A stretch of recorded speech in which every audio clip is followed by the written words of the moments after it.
Welcome, everyone. Today we will be presenting our energy audit on a residential house. This project is part of our MEC5885 course on energy efficiency and sustainability engineering. Now, let us move on to this group's brief introduction. Our team, Group C, consists of Nigel, Sakab, Shahan, and Yvonne. Each of us contributed to different aspects of the project. Energy audits are used to systematically analyze building energy consumption to identify conservation opportunities. Our project audits a double-story house to assess energy use and propose cost-effective strategies for sustainability and cost reduction, addressing rising global energy demands and environmental impacts. Let us move on to the problem statement and objectives of our audit. We address three main issues. The first issue will be the impact of Malaysia's tropical climate, characterized by high humidity and average temperatures around 27 degrees Celsius. Next, it would be the significant energy consumption driven by constant warm conditions. And finally, there is a need for energy audits to identify efficient cooling solutions, enhancing sustainability and reducing the overall energy footprint. Our project focuses on three primary objectives. First, analyze energy usage in a double-story house to uncover inefficiencies. Secondly, we aim to identify potential energy-saving opportunities in fixtures and fittings. Finally, we seek to implement cost-reducing strategies that promote sustainable energy use. Now, let's discuss the energy audit process. Our energy audit process involves several steps. First, we collect pre-audit data to establish a baseline.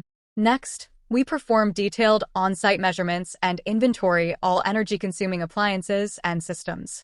We then analyze the collected data to identify inefficiencies and consumption patterns. Finally, we develop actionable recommendations to enhance energy efficiency. Now moving on to the observations. Our observations include the house layout, current electricity bill, and past monthly electricity bill. Here's an overview of the house layout. The property is a 153 square meter double-story terrace house featuring a living room, dining area, dry and wet kitchens, and a utility room on the ground floor. The first floor houses a master bedroom with an attached bathroom, 2 additional bedrooms, a shared bathroom, and a family area. It also includes a porch, backyard, and a 2-car parking space. The house's monthly electricity consumption for March is 507 kilowatt-hours, with a bill of 177 ringgit. This is higher than the average monthly consumption of 450 kilowatt-hours and the average bill of 150 ringgit for Malaysian households, highlighting an opportunity to reduce energy consumption before costs escalate further. Here is the electricity bill for each month as outlined below. Now moving on to the observations and findings. Our observations and findings include the assumptions, list of electrical appliances, load factor analysis, and environmental analysis. For our analysis, we assume that manufacturer-provided power ratings reflect actual energy consumption, electricity supply is consistent, and peak energy consumption hours match the household's highest usage periods. All electrical devices are assumed to operate at peak efficiency, and no significant changes in occupancy or behavior affect energy data. Here's a list of electrical appliances in the house, including lighting, fans, air conditioning units, and various household appliances. We categorize them based on their location within the house. This slide shows the current usage time chart, indicating the energy consumption patterns throughout the day. The current electricity consumption data helps us understand which appliances and systems are the major contributors to the household's energy use. Our analysis methodology includes technical analysis and cost-benefit analysis.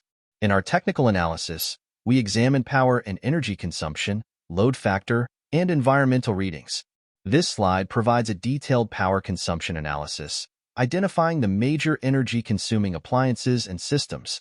Our energy consumption analysis highlights areas with the highest energy use and potential opportunities for savings. Here is a summary of the equation that we have used to calculate the relevant result. The load factor analysis shows the efficiency of energy used throughout the day, helping us identify periods of high and low demand and suggesting ways to optimize energy use. We conducted an airflow analysis to evaluate the effectiveness of the house's ventilation systems. This analysis helps us identify opportunities to improve air circulation and reduce reliance on air conditioning. This analysis examines how humidity and temperature variations impact energy consumption, particularly for HVAC systems. Understanding these factors can help us develop strategies to manage indoor climate more efficiently. Our daylight autonomy analysis assesses the potential for utilizing natural light to reduce reliance on artificial lighting. This can significantly reduce energy consumption and improve indoor comfort. After we examine power and energy consumption, load factor, and environmental readings in technical analysis. Based on what we have found, we initialed some action plans including two parts: lighting and HVAC, hot water and fridge systems. These action plans aim to improve energy efficiency of the current property, reducing the usage of some electricity appliances, and replace some more power efficiency lighting to decrease the wattage from the device's levels. Here are the details of our plans. For lighting, we recommend ensuring curtains are fully open during daylight to maximize natural light, installing sensors to turn off lights automatically when rooms are unoccupied, and using energy-efficient LEDs. And then for HVAC systems, we suggest regular cleaning and maintenance of air con units, installing sensors to manage usage, and limiting AC use to the hottest periods of the day, while utilizing natural airflow by opening windows during cooler periods. Our third action plan is for the water heating systems. We recommend keeping water heaters turned off except during times of use, setting timers or using smart devices to ensure they run only when necessary, and avoiding wastage. For refrigeration, we suggest adjusting units for optimal run times and settings, using timers to turn off non-essential units during off-peak hours, and ensuring good ventilation around condensers of the fridge. Our cost-benefit analysis evaluates the financial implications of implementing our recommendations. This includes calculating the payback period, return on investment, and net profit. These metrics help us understand the economic feasibility of our proposed measures. Moving on to the benefit table, as we can see from this, there are annual energy savings and annual cost savings, which are most obvious savings. About behavioral change, the reductions are tremendous when we reduce the work time of the laptop and fans, which have decreased by around 160 kilowatt-hours and 74 kilowatt-hours respectively. On the technological change, there will have almost 4.2 years as payback PRD, which has 76% ROI. The new usage time chart comes out. This reflects the ideal changes in energy consumption patterns after implementing our recommendations. It shows how energy use will be optimized throughout the day. We will discuss about the cost savings and environmental benefits from our proposed measures. Here onwards, we summarize the financial benefits of our recommendations. Moving on to the final analysis and result. We will look into the energy optimization insight, the final electricity bill, and lastly the final result in terms of cost, energy and CO2 emissions. When we look at the graphs on the left, we can see that the most energy consumption within a day happen after 6 p.m., which is around the time where most residents come home and usage of electricity surges. After the energy optimization and taking the measures discussed earlier, we were able to reduce the hourly energy consumption from 6,000 watt to around 1,500 watt. It is also evidently shown as the monthly consumption decreases from 507 to 417 kilowatt-hours.